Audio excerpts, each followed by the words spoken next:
Alhamdulillah wassalatu wassalamu ala Rasulillah Muhammad ibn Abdullah wa ala alihi wa sahbihi wa man walah. Amma ba'du. Alhamdulillah. Yang saya hormati para habaib, para asatidzah, khususnya akhina ad-da'ilallah al-habib Syarif bin Syahabuddin, yang mudah-mudahan diberikan kesehatan oleh Allah. Ibunda beliau yang mudah-mudahan dikasih panjang umur oleh Allah Ta'ala, diberikan kesehatan, membawa keberkahan untuk kita semua insyaallah, dan keluarga besar beliau insyaallah mudah-mudahan diberikan keberkahan oleh Allah Ta'ala. Hadirin wal hadirat, mohon maaf saya nggak sepatutnya duduk di atas ini. Habib Syarif bilang ini perintah dari ibu beliau, saya nggak bisa tolak. Itu sebenarnya nggak sepatutnya duduk di atas begini, saya lebih nyaman duduk di bawah sama yang lain. Saya lakukan ini hanya patuh kepada perintah beliau. Mudah-mudahan keberkahan dari Allah Subhanahu wa Ta'ala tercurah untuk kita sekalian. Hadirin wal hadirat yang dimuliakan oleh Allah Ta'ala, kalau kita mau bicara tentang hati, bagaimana kita menata hati kita, Allahu a'lam, saya tidak pernah melihat cara yang lebih baik melainkan melalui pintu baginda Nabi Muhammad SAW. Tatkala kita mengkaji sosok beliau, kita akan dapati segala pintu kebaikan ada pada diri beliau, ada pada diri beliau. Sosok yang istimewa, sosok yang hatinya itu betul-betul murni dan suci. Kita kalau kaji tentang sejarah kehidupan beliau, kita akan dapati ini sosok yang betul-betul tidak menanam kebencian dalam hati. Tidak ada setitik pun kebencian, kedengkian kepada siapapun sekalipun terhadap orang-orang yang membenci kepada beliau. Dan ini gak semua orang mampu seperti itu. Hanya orang-orang yang betul-betul tulus untuk Allah Subhanahu wa Ta'ala diberikan kekuatan dan kemampuan untuk semacam itu. Beliau, kalau kita dapatin, kita pelajari sejarah beliau, bagaimana diceritakan oleh Allah Subhanahu wa Ta'ala tentang beliau. Allah Ta'ala bilang, Nun wal qalami wa ma yasturun ma anta bi ni'mati rabbika bimajnun wa innaka la'ajran ghairu mamnun wa innaka la'ala khuluqin 'azim. Sungguh engkau ya Muhammad berada di atas budi pekerti yang sangat agung. Kita tadi baca rawi Simtud Durar Habib Ali bin Muhammad al-Habsyi. Ada satu ayat yang selalu diulang-ulang ketika kita membaca kitab rawi, kitab maulid, baik itu Simtud Durar atau yang lain-lainnya. Satu ayat yang menarik sekali untuk dikaji. Salah satunya adalah Allah Ta'ala mengatakan, laqad ja'akum rasulun min anfusikum azizun 'alaihi ma 'anittum harisun 'alaikum bil mu'minina raufur rahim. Ayat ini selalu kita dengar dan kita baca. Bahkan mungkin mayoritas dari kita tahu artinya. Sesungguhnya telah datang kepada kalian. Ini sekedar penerjemahan. Tetapi saya mendengar dari guru kami, Profesor Quraish Shihab, tentang ayat ini, bahwasanya arti yang lebih tepat daripada ayat ini bukan datang kepada kalian. Kepadanya itu dihilangkan, nggak ada jarak. Beliau bilang ayatnya itu berbunyi laqad ja'akum, telah mendatangi kalian. Kalau masih ada kepada, masih ada jarak. Saking dekatnya sosok Nabi Muhammad SAW. Ya, namun terkadang bahasa Indonesia ini agak sulit. Kalau kita nggak perpanjang agak sulit dipahami. Tetapi arti yang sesungguhnya dari ayat itu ya tanpa jarak. Begitu dekat beliau kepada umatnya. Terus yang ingin saya garis bawahi di dalam ayat ini adalah bagaimana Allah Ta'ala mengatakan sesungguhnya telah mendatangi kalian seorang utusan dari diri kalian sendiri. Terus Allah bilang, azizun 'alaihi ma 'anittum, berat baginya penderitaan kalian. harisun alaikum, peduli kepada kalian. Kemudian Allah bilang bil mu'minina raufur rahim, terhadap orang-orang mukmin beliau rauf rahim, pengasih dan penyayang. Hadirin yang dimuliakan Allah, ini satu ayat dalam Al-Quran menarik.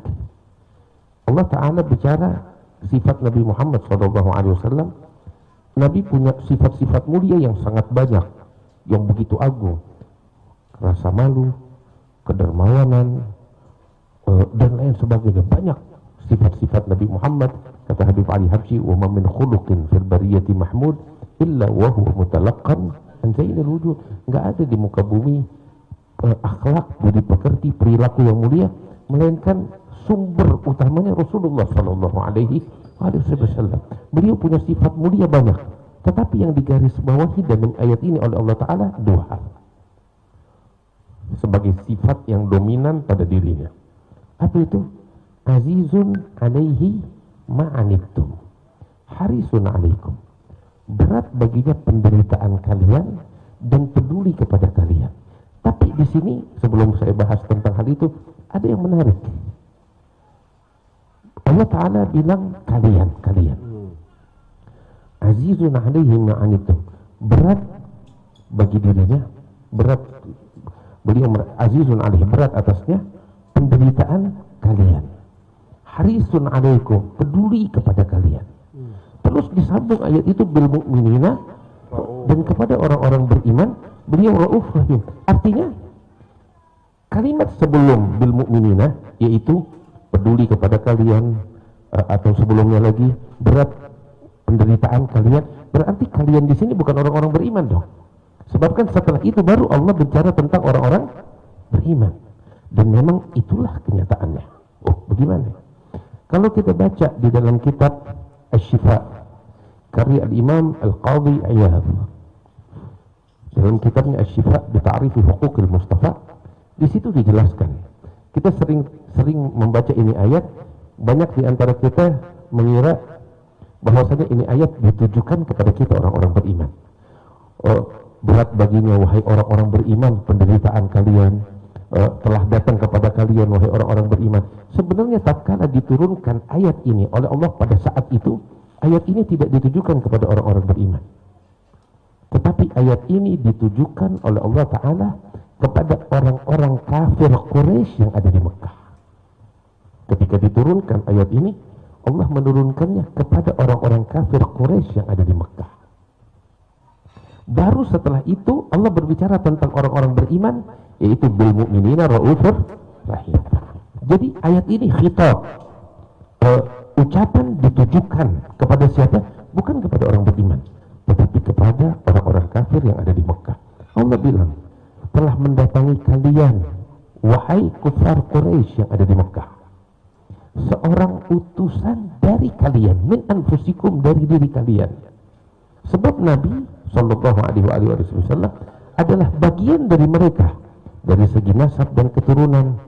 Beliau lahir di tengah-tengah mereka, hidup bersama mereka, dari diri mereka, saudara mereka, sepupu mereka, keponakan mereka, ya, dari nasab yang sama, min anfusikum. Sehingga Allah Ta'ala bilang, seakan-akan Allah bilang kepada orang-orang Quraisy, utusan yang aku utus ini tidak asing bagi kalian. Orang yang selama ini kalian kenal, yang selama ini kalian tahu betul bahwasanya kakek kalian Nabi Ibrahim telah memberitakan tentang kedatangannya. Sebab mereka kan orang-orang Quraisy yang ada di Mekah, mereka adalah keturunan Nabi Ismail bin Ibrahim, dan mereka secara turun-temurun mereka punya berita bahwa dahulu Nabi Ibrahim, kakek mereka, ketika membangun Ka'bah, berdoa agar diutus di tengah-tengah mereka seorang utusan dari golongan mereka. Mereka tahu itu. Dalam ayat yang lain Allah Ta'ala bilang, wa idh yarfa'u Ibrahimul qawa'ida minal bait wa Ismail Rabbana taqabbal minna innaka antas samiul alim Rabbana waj'alna muslimaini laka wa min dzurriyyatina ummatan muslimatan lak wa arina manasikana wa tub 'alaina innaka antat tawwabur rahim Rabbana wab'ath fihim rasulan minhum yatlu 'alaihim ayatika wa yu'allimuhumul kitaba wal hikmata wa yuzakkihim innaka antal azizul hakim. Dan ingatlah Allah bilang dalam Al-Quran, mengatakan wa idh, dan ingatlah tatkala Nabi Ibrahim meninggikan fondasi Ka'bah bersama putranya Nabi Ismail. Dalam saat itu beliau berdoa, Rabbana taqabbal minna innaka antas samiul alim, dan seterusnya. Sampai pada akhirnya beliau katakan dalam doanya, Rabbana wab'ath fihim, ya Allah, bangkitkan fihim, di tengah-tengah mereka, minhum, dari mereka sendiri, dari diri mereka, seorang utusan yang membacakan ayat-ayat sucimu, mengajarkan kepada mereka kitab suci, dan mensucikan mereka. Innaka antal azizul hakim. Doa ini turun-temurun, berita ini dan doa ini secara turun-temurun, beritanya itu diwariskan generasi demi generasi oleh Bani Ismail. Mereka tahu bahwa kakek mereka, sosok yang suci Nabi Ibrahim, yang istimewa, yang penuh keberkahan itu, pernah berdoa untuk mereka agar Allah membangkitkan dari mereka, di tengah-tengah mereka, seorang utusan dari golongan mereka. Mereka tahu itu. Maka itu Allah Ta'ala mengingatkan kembali kepada orang-orang kafir Mekah, telah datang kepada kalian seorang utusan yang selama ini dijanjikan, yang beritanya secara turun-temurun kalian terima dari nenek moyang kalian, dan yang kalian tunggu-tunggu dari diri kalian, dan sosoknya bukan asing, lahir di tengah-tengah kalian. Kalian kenal siapa ayahnya, siapa ibunya, siapa kakeknya, siapa leluhurnya, dan mereka semuanya orang-orang suci, orang-orang yang kalian akui kemuliaan dan kesantunannya. Dan sosok Muhammad sendiri, selama beliau lahir sampai beliau menyatakan dirinya sebagai nabi, tidak ada di mata kalian kecacatan sama sekali. Siapa yang memberikan gelar kepada Nabi Muhammad, gelar Al-Amin? Gelar Al-Amin ini bukan didapat oleh Rasulullah dari para sahabatnya setelah beliau menyerukan agama, tetapi jauh sebelum itu, ketika usia beliau sekitar 35 tahun, ketika membangun Ka'bah, ketika orang-orang Quraisy membangun ulang Ka'bah, merenovasi Ka'bah, seperti yang kita ketahui, mereka berselisih paham siapa yang layak untuk menempatkan Hajarul Aswad di tempatnya, hingga ketika datang Rasulullah, semua mengatakan hadzal amin, inilah orang yang terpercaya di tengah-tengah kita. Artinya mereka semua tahu sosok Nabi Muhammad yang istimewa itu. Jadi Allah bilang, dari golongan kalian kenal dia. Terus dari sekian banyak akhlaknya yang mulia, lihat Allah bilang, azizun alaihi ma'anittum, berat baginya penderitaan kalian. Siapa kalian di sini? Bukan kita orang-orang beriman, tetapi Allah berbicara kepada kalian, wahai orang-orang kafir Mekah. Subhanallah, Nabi Muhammad merasa berat atas penderitaan yang menimpa orang-orang kafir Mekah. Siapa mereka orang-orang kafir mereka? Selama Nabi Muhammad berdakwah, mereka lah yang mencaci maki Nabi Muhammad, mereka yang menganiaya Nabi Muhammad, mereka yang membenci Nabi Muhammad, memfitnah, memprovokasi, macam-macam semuanya, hingga Nabi Muhammad diusir, hingga Nabi Muhammad diperangi, keluarganya dan para sahabatnya dibunuhi oleh mereka. Artinya track recordnya itu kezaliman begitu banyak, nggak terhitung. Tapi lihat, setelah itu semua, ini ayat ya dalam surat Taubah. Surat Taubah itu turun pada saat Fatah Mekah, atau saat menjelang haji wada. Artinya di akhir. Artinya setelah penderitaan panjang itu yang dialami oleh Rasulullah, Allah menggarisbawahi azizun alaihi ma'anittum, berat baginya penderitaan kalian. Hadirin, inilah ketulusan yang murni yang ada pada diri Rasul sallallahu alaihi wasallam. Saya kasih contoh. Saya punya anak. Anak saya sakit, terluka, main bola, kakinya geser. Saya dengar berita itu, nyes di hati. Iya kan gitu. Kepikiran. Kenapa begitu? Saya tanya tetangga saya, main bola kakinya geser, kita nggak bakal nyes begitu, biasa aja. Ya paling kalau sedih atau ya kesian deh, kita doain biar sehat. Tapi sampai berasa nyes, enggak. Anak kita begitu, kita berasa. Kita kepikiran, kenapa? Hubungan cinta, hubungan darah antara seorang ayah, seorang tua dengan anaknya. Istri saya melahirkan, dia mengalami beratnya melahirkan itu, detik-detik persalinan. Kita juga yang nemeninnya nggak tega, ikut berasa beratnya, sakitnya. Kenapa? Hubungan cinta. Tapi coba orang lain, tetangga kita, istrinya melahirkan, kita mah biasa aja. Ya, na'udzubillah, keguguran pun ya paling kita doakan supaya Allah berikan ketabahan, cuman segitu. Itu tetangga yang kita kenal. Tapi pernah gak kita dapetin orang ada musuhnya yang ngeganyang dia tiap waktu, ketiban musibah dia ikut merasakan kepedihannya? Nggak ada, kecuali sosok Nabi Muhammad SAW. Sampai beliau sendiri ketika diturunkan ini ayat, beliau katakan, tidak ada seorang pun dari umatku yang kakinya ketusuk duri melainkan aku ikut merasakan pedihnya. Hadirin, kita nggak bicara tentang sosok seorang nabi yang istimewa itu, tetapi seorang manusia dengan sifat manusiawinya, kemanusiaannya, ini istimewa.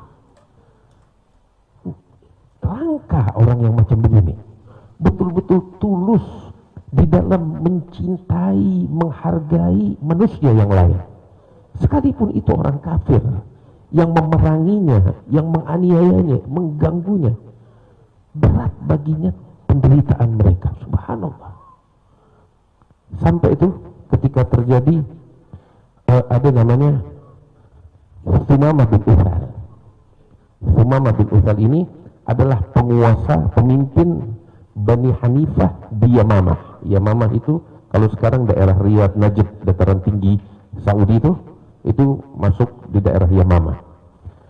Dia masih satu kabilah sama Musailimatul Kadzdzab, Bani Hanifah. Saat itu pemimpin mereka ini dia, Thumamah bin Uthal.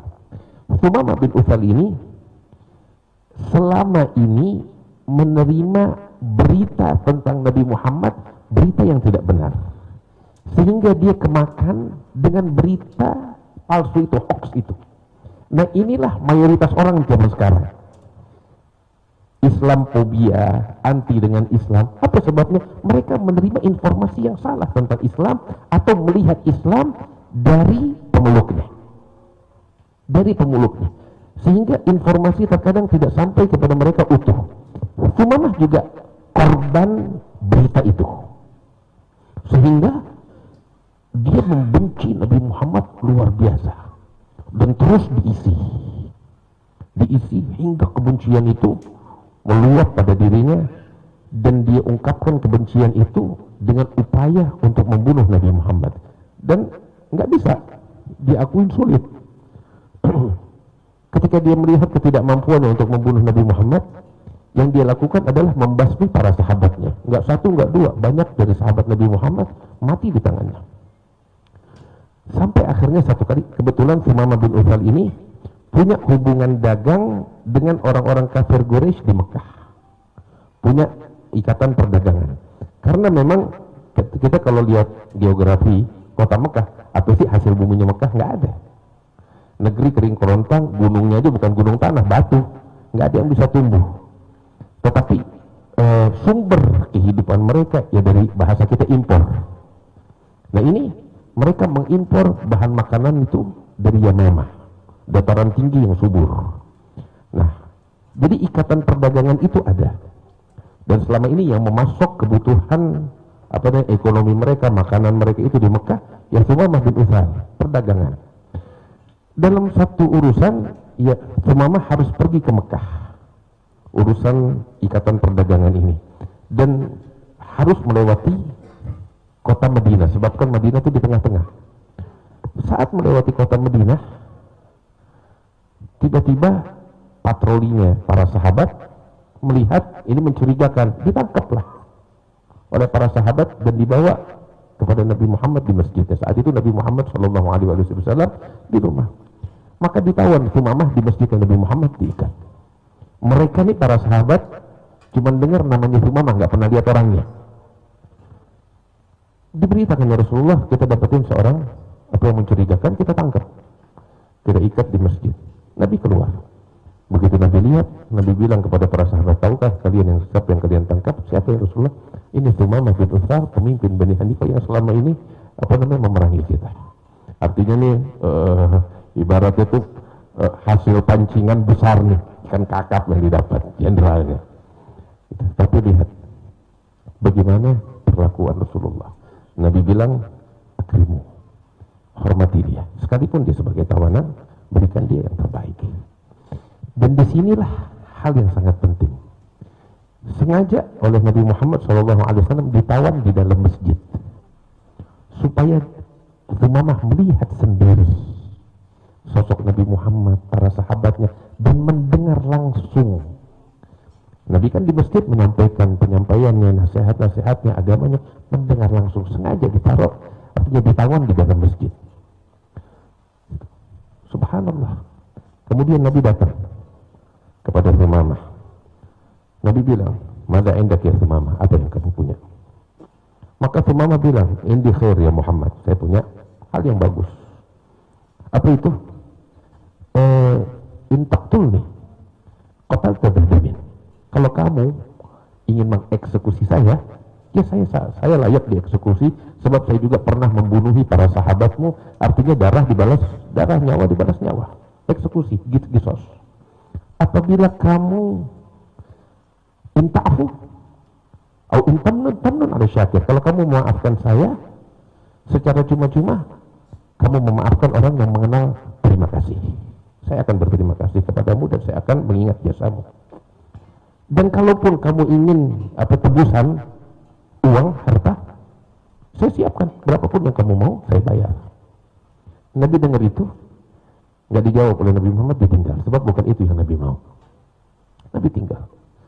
Dibiarkan 1 hari penuh, dia melihat dengan mata kepalanya Rasulullah bagaimana mengimami sholat, memimpin para sahabat, mendengar bacaan Al-Quran yang dibaca oleh Rasulullah, melihat wajah para sahabat habis berwudu itu datang dengan khusyuk ke masjid, sholat di belakang Rasulullah, tahajud mereka di tengah malam, ibadah mereka, mendengar langsung nasihat-nasihat penyampaian Rasulullah. Dia langsung mendengar informasi yang murni dan utuh tentang Rasulullah. Hari berikutnya Nabi datang lagi. "Oh, mada indak ya Umamah, apa yang kamu punya hari ini?" Umamah jawab dengan jawaban yang sama. 3 hari berturut-turut dia menyaksikan itu, dan Nabi menyodorkan kepadanya Islam, tapi jawaban Umamah seperti itu.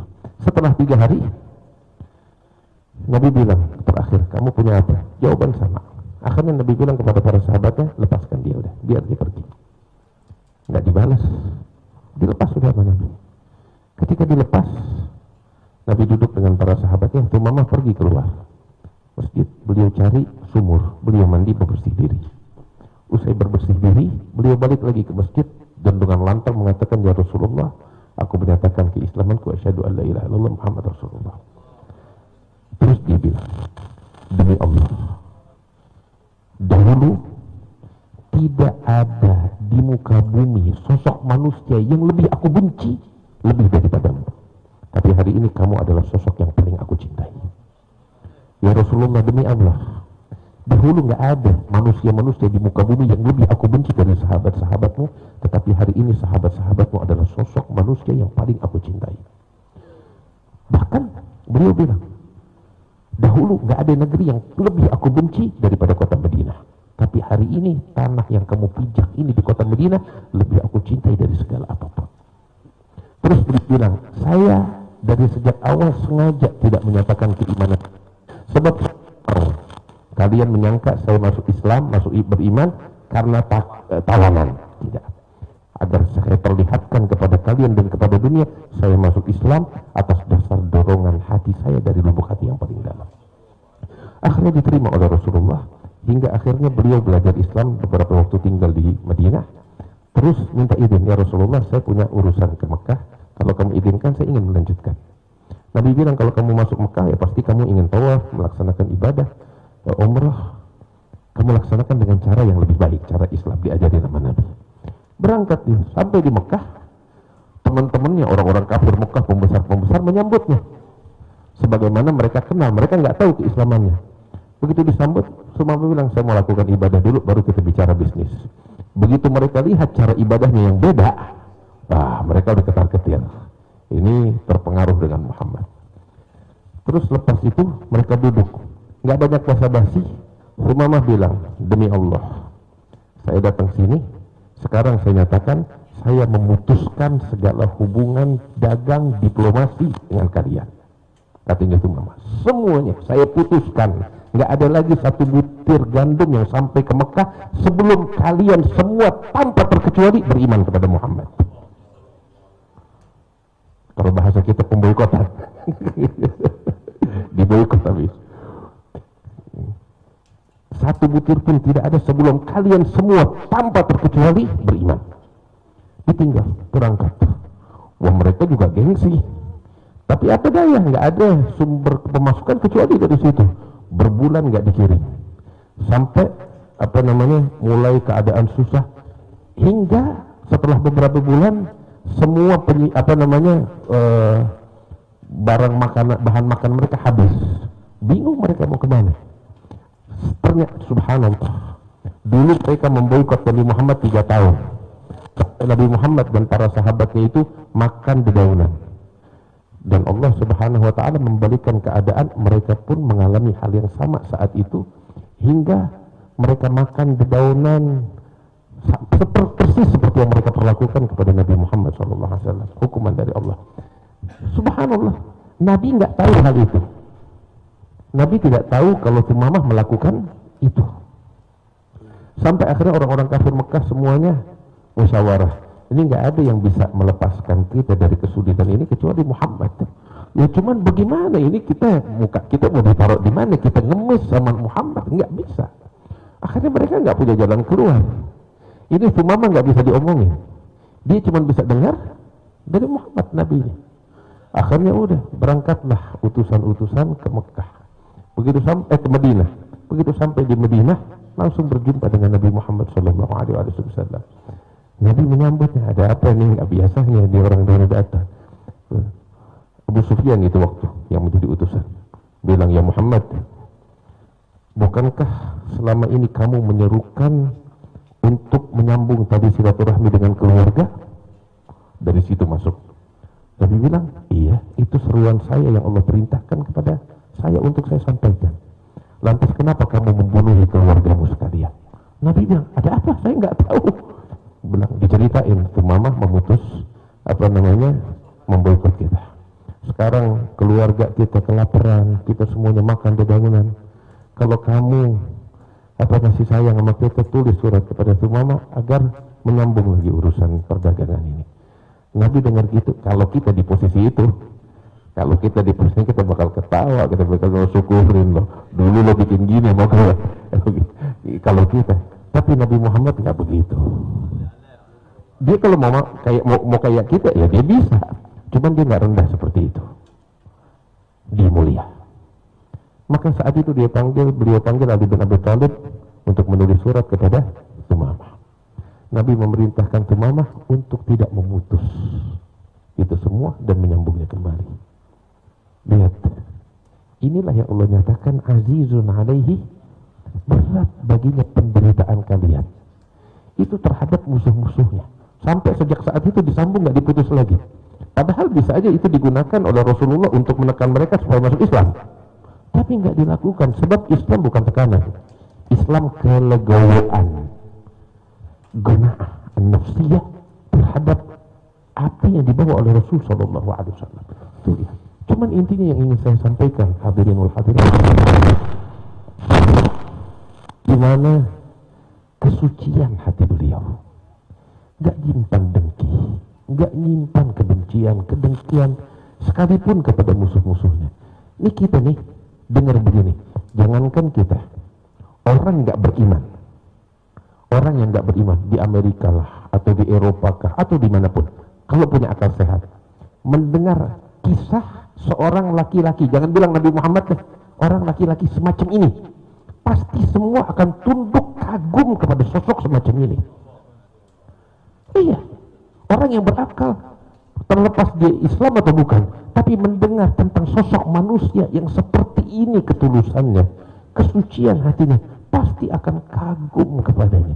Nah ini yang pasti kita pelajari, hati yang suci yang semacam inilah yang harus kita jadikan sebagai panutan. Kita bersihkan nih hati dari segala kotoran. Bagaimana caranya? Kita kalau sadar bukan sekedar tahu, menyadari identitas kita adalah hamba kepada Allah, maka sungguh segala kotoran-kotoran akan sirna dengan sendirinya. Cuman terkadang yang membuat kita sombong, yang membuat kita menoleh ke kanan dan ke kiri, yang membuat kita melihat diri kita sesuatu, ketika kita tidak sadar bahwa kita ini adalah hamba kepada Allah Ta'ala. Dan jadikan untuk diri kita panutan terbaik Rasulullah SAW. Beliau adalah yang terbaik di dalam kesucian jiwa, di dalam ketulusan, di dalam hati yang bersih, di dalam akhlak yang mulia. Kaji sosoknya, kita akan mendapati emas murni pada dirinya Sallallahu Alaihi Wasallam. Mudah-mudahan Allah berkahi kita sekalian, Allah jadikan kita sebagai orang-orang yang bertakwa, yang mencintai Nabi besar Muhammad Sallallahu Alaihi Wasallam, yang meneladani beliau dengan sebaik-baiknya ya Rabbal Alamin. Allahumma ja'al jam'ana hadha jam'an marhuma, tafarruqana min ba'dihi tafarruqan ma'suma, wa la taj'al fina wa la minna wa la ma'ana syaqiyan wa la mahruma birahmatika ya arhamar rahimin. Wa sallallahu ala sayyidina Muhammad wa alihi wasallam, walhamdulillahi rabbil alamin. Lebih kurangnya mohon maaf. Assalamualaikum warahmatullahi wabarakatuh. Ahsantum. Jadi kita sering dengar tuh ayat, tapi baru hari ini tahu kira-kira apa makna berat baginya penderitaanmu. Saya pikir selama ini itu penderitaan kaum muslimin waktu terkena boykot. Nah, hubungannya dengan fa'in tawallahu faqul hasbiyallahu, itu ayat masih nyambung dengan mikrofon. Masih nyambung dengan orang-orang kafir. Artinya kan Allah setelah menyebutkan ayat itu semua, berat baginya penderitaan kalian wahai orang-orang kafir Quraisy, peduli kepada kalian, dan kepada orang-orang mukmin Rauf Rahim. Tapi setelah ini semua kalian masih berpaling, fa in tawallaw faqul hasbiyallah, cukup bagiku Allah Subhanahu wa taala. Itu artinya ini betul-betul orang yang sial sekali, yang rugi sekali. Setelah mengetahui sosok Nabi Muhammad yang tulus itu, dia masih berpaling, ada orang yang paling rugi. Alhamdulillah. Jadi itu satu paket ya? Satu paket. Emang itu dua ayat yang pertama dan ayat yang kedua. 128, 129 surat Taubah. Jadi bahkan kita bisa bahkan mungkin ya, kalau kita tidak mungkin, kalau diceritain gini, kalau orang bule nih dengar kisah begini, dia bilang ini fiksi, dia bilang nggak ada manusia begini Sallallahu Alaihi Wasallam. Karena susah dibayangkan kalau kita nakernya dengan diri kita kan. Mereka bilang fiksi, tapi karena mereka udah punya bocoran ini Nabi Muhammad Sallallahu Alaihi Wasallam. Tapi kalau mereka baca postingan seseorang di luar sana, siapapun itu, begini mereka bakal kagum. Ya, sekarang kan kita dapat postingan, oh ada seorang laki-laki begini begitu, kita kagum, padahal kita nggak kenal tuh orang. Betul. Gitu. Mohon maaf, kadang orang sekarang lebih percaya dengan berita dari internet dibanding sejarah yang tertulis, yang betul-betul bisa dibuktikan keakurasiannya. Alhamdulillah. Ada yang mau bertanya nggak? Mumpung belum maghrib. Fadhal Habib. Ada mikrofon, kasih mikrofon. Nyala.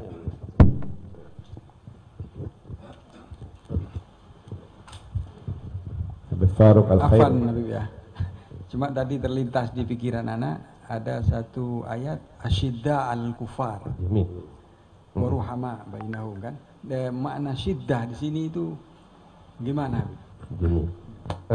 Satu hal yang perlu kita ingat Habib, ini ayat terakhir di dalam surat Al-Fatih yang berbunyi Muhammadur Rasulullah walladzina ma'ahu asyidda'u 'alal kufar ruhama'u bainahum tarahum ruk'an sujjadan yabtaghuna fadlan minallahi wa ridwana simahum fi wujuhihim min athari sujud dzalika mathalun fit Taurat wa mathalun fil Injil kazar'in akhraja syatahu, sampai akhir ayat panjang. Pas di sini itu satu paket semuanya. Jadi jangan kita pisah-pisah. Itu satu paket. Yang digaris bawahi adalah walladzina ma'ahu, dan orang-orang yang bersama Nabi Muhammad. Al-Ma'iyyah, kebersamaan. Kebersamaan ini Allah ingin menjelaskan. Orang-orang yang bersama Nabi Muhammad itu tidak terikat dengan tempat dan masa. Jangan kita menganggap orang-orang yang selalu bersama Nabi Muhammad itu hanya orang-orang yang hidup di masa beliau, mendampingi beliau dari para sahabat atau keluarga, yang tidak. Tetapi ma'iyah itu adalah sifat. Kalau seseorang di antara kita memiliki sifat yang Allah sebutkan ini, maka dia termaksud bagian dari orang-orang yang bersama Nabi Muhammad SAW. Sehingga kami dengar dari guru-guru kami, di antaranya Syekhana Al-Habib Umar bin Muhammad bin Salim Al-Hafidh, kita akan dapati di hari kiamat berapa banyak orang-orang di setiap masa, bahkan di akhir zaman, yang kelak akan dibangkitkan di hari kiamat oleh Allah Ta'ala bersama pembesar para sahabat. Artinya di kelas itu. Kenapa? Sekalipun mereka nggak hidup bersama para sahabat, tetapi mereka memiliki sifat bagaikan sifat mereka pembesar-pembesar sahabat. Maka itu, dari sini kalau kita pahamin, ada satu ucapan Habib Abdullah bin Alul Haddad yang menarik. Kelihatannya ini ucapan besar, tapi kalau kita pahami konteksnya, ya ini yang seperti saya sampaikan. Gurunya Habib Abdullah Haddad ini Habib Umar bin Abdurrahman Al-Attas. Kalau orang muji guru tuh wajar, tapi kalau guru muji murid itu yang istimewa. Habib Umar bin, katanya, hadal Habib Abdullah Haddad merupakan anugerah Allah bakal orang yang hidup di masa kita ini. Seharusnya beliau bukan hidup di masa kita, tetapi beliau hidup di masanya Imam Al-Ghazali. Habib Abdullah Haddad dengar begitu, sampai ini ucapan gurunya kepada beliau.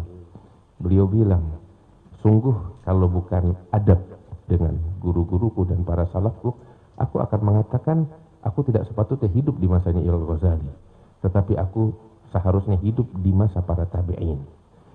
Kalau bukan karena adab, bahkan aku bisa katakan aku hidup bersama para sahabat, sampai seperti itu. Karena bukan masa dan tempat, tetapi sifat. Dan sosok Abdullah bin Alul Haddad, sifat-sifat ini ada pada diri beliau. Ya, kalau kita kaji bagaimana hidupnya Habib Abdullah Haddad, kita akan dapati hal yang demikian. Bas, intinya di sini konteks dari ayat ini adalah tentang orang-orang yang bersama Nabi Muhammad. Ini kategori 1, 2, 3, 4 dan seterusnya. Satu paket. Asyidda'u 'alal kufar.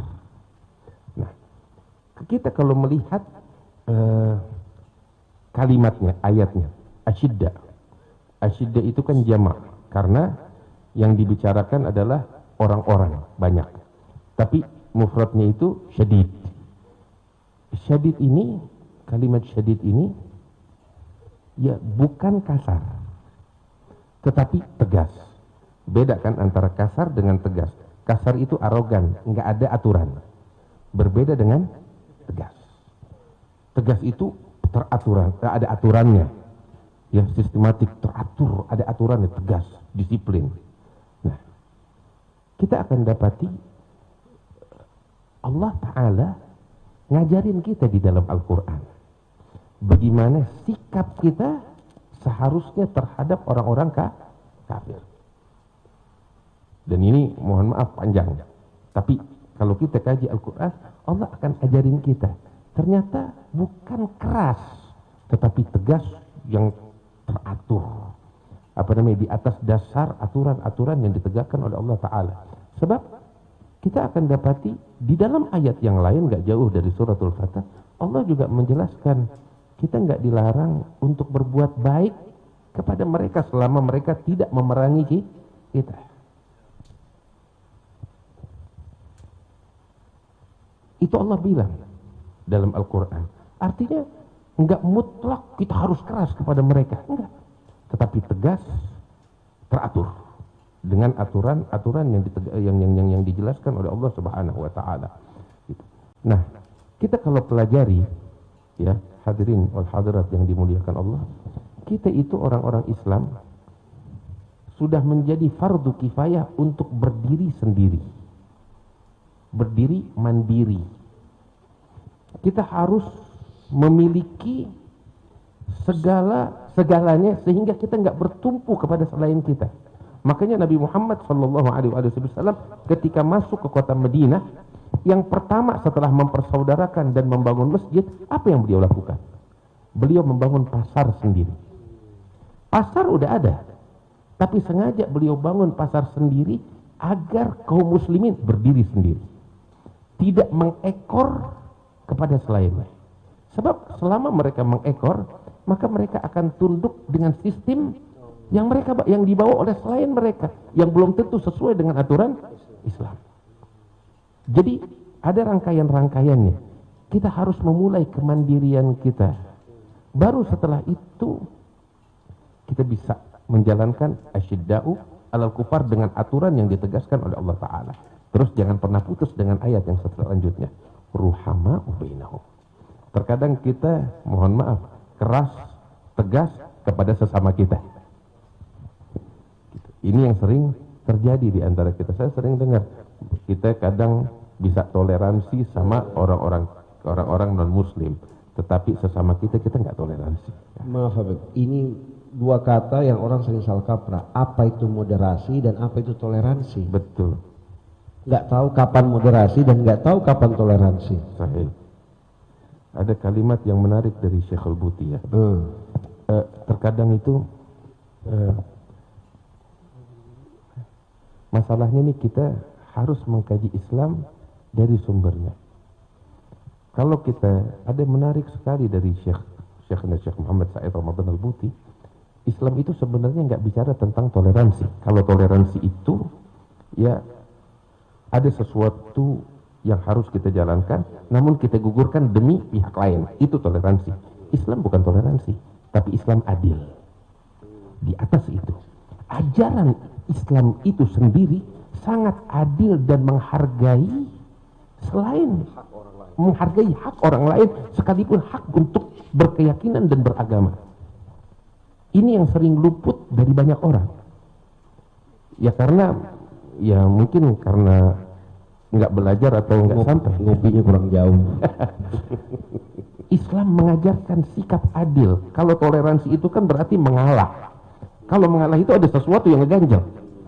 Tapi dengan legowo, sebab inilah keadilan yang disajikan oleh Islam kepada orang-orang non-muslim. Islam itu sangat adil, menghargai mereka dan membebaskan setiap orang dengan keyakinannya.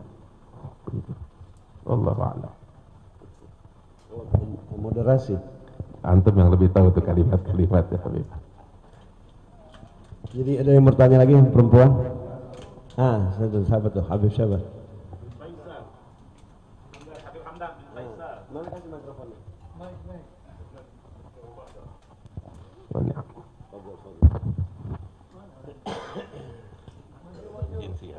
Halo, udah. Yang penting kedengaran suara nih. Fadal. Ini Bisya Abu Bakar dari Dompu nih. Mana? Oh ya maaf. Tes. Pelan-pelan. Nah. Bismillahirrahmanirrahim. Assalamualaikum warahmatullahi wabarakatuh. Alhamdulillah wa syukurillah di sore yang indah ini. Mudah-mudahan hati kita juga akan indah. Saya langsung, karena udah mau maghrib, saya langsung ada pertanyaan. Tadi kita Habib Ahmad tadi sudah mengatakan di dalam ayat Taubat ayat 128-29 tadi, laqad ja'akum rasulun min anfusikum. Kita sudah dengar semuanya dan pembahasan sudah dengar. Yang Anda bertanyakan sekarang, bagaimana dengan sebelum ayat itu? Jelas dalam Maulid kita dengar didahului, inna fatahna laka fathan mubinan liyaghfira lakallahu ma taqaddama min janbika wa ma ta'akhkhar wa yutimma ni'matahu 'alaika wa yahdiyaka siratan mustaqima. Baru masuk ke laqad ja'akum rasul. Kemudian ditambah lagi surat Al-Hajj, innallaha wa malaikatahu yusalluna 'alan nabi. Ini bagaimana kaitannya antara surat yang berbeda ini, ayat yang berbeda ini kepada surat Laqad Jaa tadi? Dan apa punya spesial khusus tentang Rasulullah, tentang dari tiga ayat ini, ataupun hanya bagian-bagian tertentu yang mungkin tentang diri Rasulullah atau perbuatan Rasulullah yang dirangkum ke dalam satu rentetan tiga ayat tadi. Mohon penjelasan. Terima kasih. Assalamualaikum warahmatullahi wabarakatuh. Waalaikumsalam warahmatullahi wabarakatuh. Ini pertanyaan menarik. Ayat inna fatahna dan seterusnya. Terus laqad ja'akum dan seterusnya. Kemudian innallaha wa malaikatahu dan seterusnya. Saya bahas laqad ja'akum aja itu nggak sampai habis. Laqad ja'akum sampai azizun alaihi ma anittum, ini kita udah 1 jam. 1 jam lebih. Nah ini kalimat ayat inna fatahna itu, ini kelihatannya perlu kesempatan lain yang nggak juga panjang. Sebab bukan nggak mau jawab, tapi memang pembahasan tentang inna fatahna itu sangat menarik sekali, sangat menarik sekali. Sampai iya, sampai para sahabat itu menegaskan kepada para tabi'in tentang ayat yang menarik ini. Mereka bilang, para sahabat bilang kepada para tabi'in, kalian ini menganggap Fatah Mekah sebagai fatah. Kemenangan di Mekah itu adalah fatah, kemenangan yang agung yang dijanjikan dalam ayat suci inna fatahna laka fathan mubina. Tapi kami para sahabat melihat bukan itu fatah yang dijanjikan oleh Allah Ta'ala, bukan di situ. Nah, apa itu? Perjanjian Hudaybiyah itu adalah permulaan dari fatah. Padahal kita akan lihat perjanjian Hudaybiyah dengan Fatah Mekah. Fatah Mekah itu di permukaan kemenangan gilang gemilang. Sedangkan Al-Hudaybiyah tekanan, mengalah dan ditekan habis-habisan. Begitu. Cuman disinilah yang menarik, ada suatu hikmah yang luput dari banyak orang.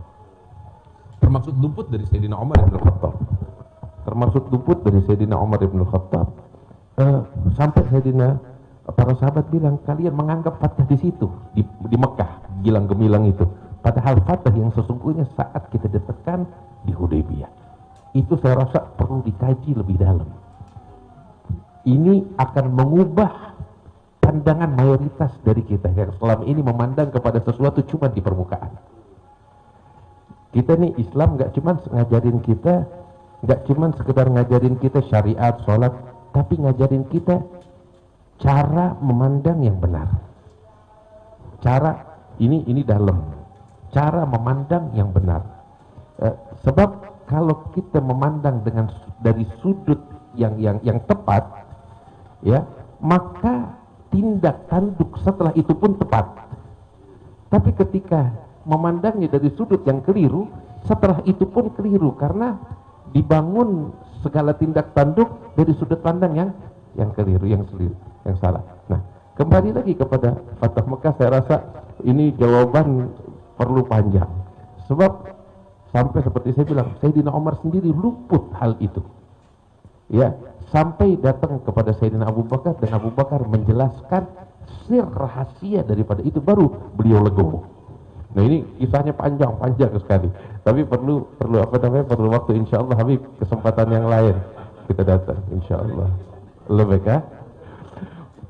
Masalahnya kalau kita gak enak gitu. Sebab ini rangkaiannya panjang. Alhamdulillah. Jazakumullah khairan jaza, ahsantum ya Habib. Dan yang sebab ini berkaitan tentang apa? Tentang tafsir. Tafsir dari segi makna, tafsir dari segi pemahaman. Terus juga tafsir yang digabung dengan sejarah kehidupan Nabi itu sendiri. Sebab tafsir Al-Quran itu nggak luput dari sejarah kehidupan Rasul Shallallahu Alaihi Wasallam. Sebab kita bisa memahami dari sudut pandang kita, tetapi yang paling memahami Al-Quran itu adalah Rasul Shallallahu Alaihi Wasallam. Dan artinya kita harus melihat ayat ini dari berbagai sisi secara utuh. Dan itu ada kaitannya dengan sejarah kehidupan Rasul Shallallahu Alaihi Wasallam. Dari situ kita bisa memahami ayat demi ayat. Nah, saya rasa seperti itu. Allahu a'lam. Oke, saya rasa begitu. Terima kasih banyak. Habib Jindan ini punya majelis rutinan juga, bisa di cover di YouTube, ada seminggu 2 kali Habib ya? Iya, ada yang online itu. Kalau majelis yang pagi ya, subuh. Yang rutin Senin, Selasa, Rabu, Kamis itu habis 1 jam habis adzan subuh. Habis adzan subuh 1 jam sambil nunggu orang-orang dari masjid. 1 jam habis adzan subuh, ya tergantung adzannya jam berapa. Adzan jam 4, kita mulai jam 5, 4:15 mulai 5:15, 1 jam habis adzan kita kaji kitab Asy-Syama'ilul Muhammadiyah, karya Imam At-Tirmidzi tentang Nabi Muhammad SAW, dari apa yang diungkapkan oleh Imam At-Tirmidzi dari hadis-hadisnya. Itu tiap Senin, Selasa, Rabu, Kamis tentang Thariqah Alawiyah. Oh, Kamis pagi juga? Kamis pagi, itu rutin. Ada yang Rabu malam atau apa? Oh, ada Selasa malam Rabu. Selasa malam Rabu itu kita biasanya ringkas 1/2 jam kita bahas tentang kitab tasawuf karya Imam Asy-Sya'rani Abdul Wahab Asy-Sya'rani Al-Uhudul Muhammadiyah. Itu di YouTube online ada Itu juga? ada semuanya online. Kalau offline-nya di mana tempatnya? Offline-nya ada linknya kita. Enggak, maksudnya di mana? Itu kalau kita menghadir Kalau mau hadir tinggal datang ke tempat saya. Dari sini sih lumayan di Bogor. di Jindan Autia Ya, Auto Jindannya.